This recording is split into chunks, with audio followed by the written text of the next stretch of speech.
How many of you here have heard of Smokey the Bear? Smokey is a tool used by the U.S. Forest Service to educate the public about forest fire prevention. Now, we all know how wildfires affect humans, but have you ever thought about how fire affects watersheds for salmon?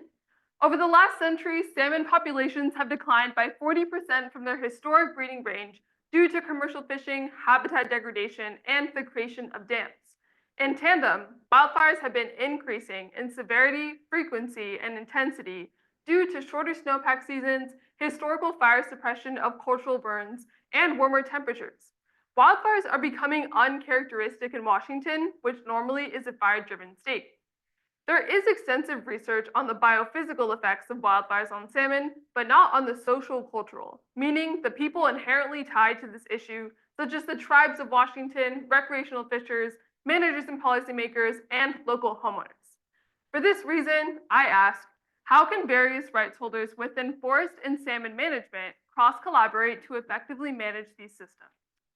To answer my research question, I interned at the Nature Conservancy and read extensive literature on this topic, created a systems map, and I also interviewed 8 experts in this field to see what management exists between forest and salmon managers and to see where there could be some improvements. In the literature I read, I found that there are short and long-term effects of wildfires on salmon. In the short term, wildfires have more negative impacts to salmon. Post-fire flooding leads to an influx of fine sediment which can suffocate them. Wildfires also add more pollutants and raise stream temperatures. However, wildfires have more net benefits in the long term to salmon. For instance, post-fire flooding, when large wood falls into streams post-fire, they create pools. Like humans, salmon build up lactic acid and they get tired when traveling from streams to oceans. These pools are a place for salmon to find refuge in, provide shelter for them, and also create cooler water temperatures for salmon to recover in after fires. To visualize all of these complex effects, I also created a social ecological systems map.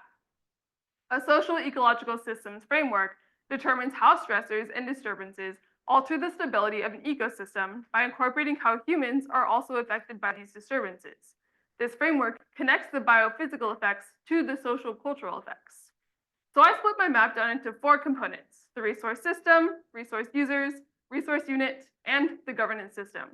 Now, I know this map looks very complex, but that is intentional. It's meant to break down all of these interactions to then answer complex questions.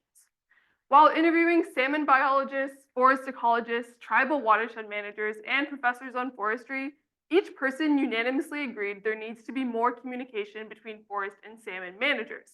So how do we make this happen? Through the following 3 takeaways from my project. 1, push for implementing cultural burns on a landscape scale. 2, having more holistic management between forest and salmon managers. And 3, more education around the benefits of fire.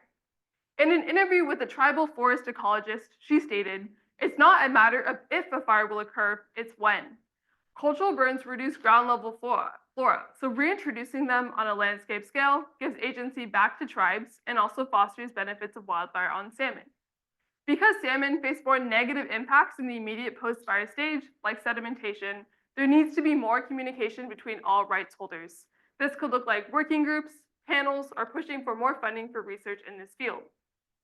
In my interviews, I found that education of bad fire and historical fire suppression is part of the reason why we have uncharacteristic fire today. There needs to be more conversations of good fire, especially in states where fire is a natural disturbance.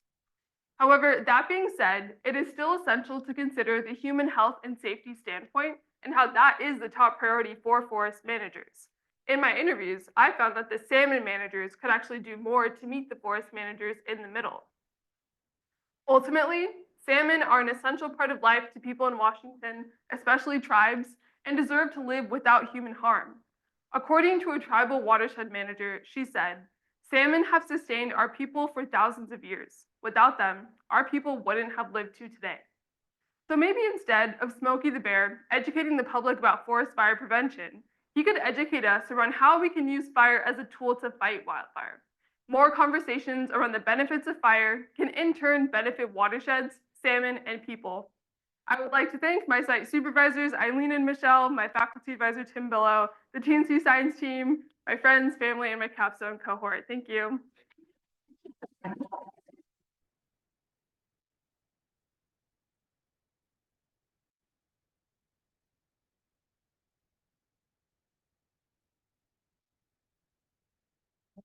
Question. That's you.